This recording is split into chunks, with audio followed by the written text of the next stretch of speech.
clear. The Muslim village cannot threaten the state. If you start amassing weapons in the Muslim village to take on Canberra, you'll be destroyed. You will be destroyed, you'll be very foolish. And so the Muslim village cannot threaten the state, cannot pose a threat to the state. Does that mean that we're going to sit down and allow them to come and rape our women? No. Every single child born in that Muslim village must be brought up as a warrior. You can't do that in the shopping malls of Sydney. As a warrior. We do not threaten you. No. We are not a people who want war with you. No. But if ever you make the mistake to attack us, and there is no way for us to retreat with safety and protect our women and children, you're going to have a fight on your hands.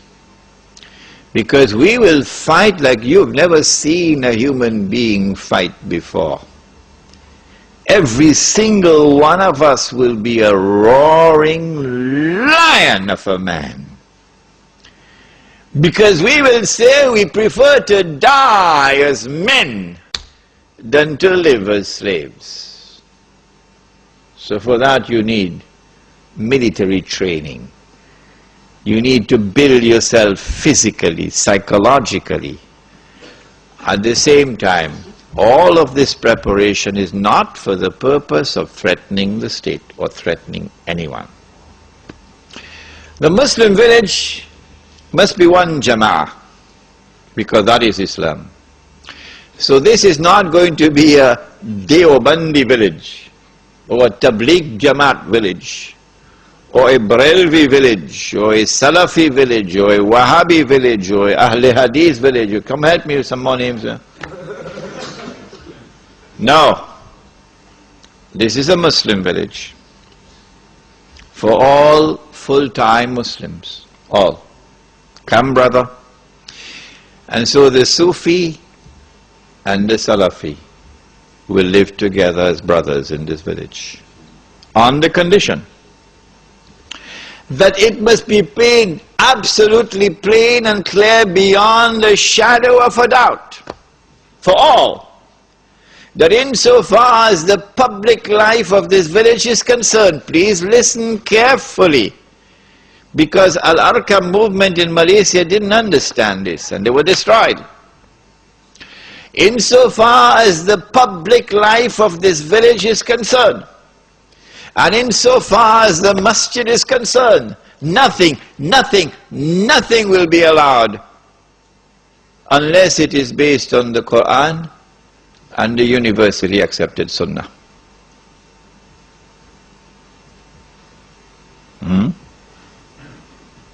And so if you have a Muslim practice which is not based on the Quran and the universally accepted Sunnah, and which is manifestly beneficial, like the halaqah of zikr, okay? Take it in your private life. That's all we ask of you.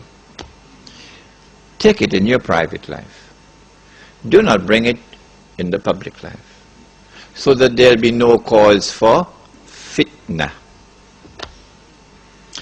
If anybody wants to invade into your private life now and shout out bid'ah and haram, we'll throw him out of that village faster than Federal Express. And so now the Sufi and the Salafi, you don't believe me, will live together as brothers in this village. And when they wage jihad, they'll wage jihad side by side. The Muslim village therefore must be one jama'ah and must have one amir. Whoever that amir is, even if he be a black Abyssinian with a head like dried grapes, khutbatul wida, you must obey him.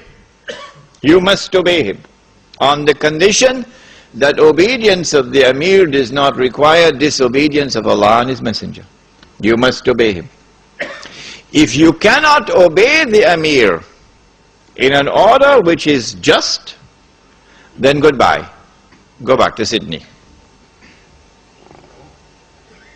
And now the Amir will enforce the deen on the members of the Jama'ah. If you commit a sin for which is a public flogging, and you say, I don't want to be flogged, okay, go back Sydney. You can't live amongst us anymore. If you want to live amongst us, then you have to authorize us to give you the public flogging. And so we'll enforce the hudud in the village on those who consent to allow us to enforce it upon them. And those who do not consent, we ask them to leave. The Muslim village will be an island of Islam in a godless world. Your children will now grow up in an atmosphere which is healthy for them, rather than naked people around them in the shopping malls. Can this Muslim village be used for da'wah? Of course it can. I told you I was in South Africa for the last 3 months. And in South Africa, the white and the black still live separately. The white is still rich and getting richer, and the black is still poor and getting poorer, despite the black government. So there is a big explosion that's coming. You don't need a PhD for that. And when the explosion comes, of course, your enemies are going to use their money now to get a particular group to go and attack Muslim businesses and Muslim homes. It happened in Durban already once. How do you respond to this? The answer is you build a Muslim village in which the black and the white and the brown and the yellow all live together as one family. Government of South Africa can't do that. Archbishop Tutu can't do that. Nelson Mandela can't do that. We can do it. Islam can do it. In fact, I have the good news for you tonight, that the project has already started in South Africa. In a place called close to Ladysmith, they got the land already, and they've earmarked this land for the Muslim village, and they've already started to put African families who have entered into Islam onto that land. I told them, if you have any problems in getting white Muslims, let me know. We get you some from Bosnia. When you have white and black and brown and yellow living together as one family, isn't that da'wah? Much more powerful da'wah than all the gush that you perform and all the 5-star masajid that you build. This is da'wah, South Africa, if you're listening. Because I saw a lot of strange things in South Africa. But I didn't see real da'wah so far in South Africa. No. The black man in the Muslim village is no longer poor. And he didn't get out of his poverty through charity. Well, then how did he get out of his poverty?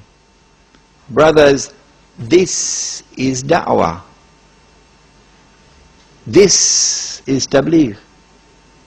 He got out of his poverty because, number one, we establish a free and a fair market in the Muslim village, which does not exist anywhere in the world. A free and a fair market because no borrowing and lending of money on interest, number one. And number two, money which is sunnah money. You never heard about that before in your life. Sunnah money. That's my lecture tomorrow night, inshallah. And thirdly, we said if you plant, you reap. You don't plant, you don't reap. Because Allah said so in the Quran. But nobody ever translated it like this.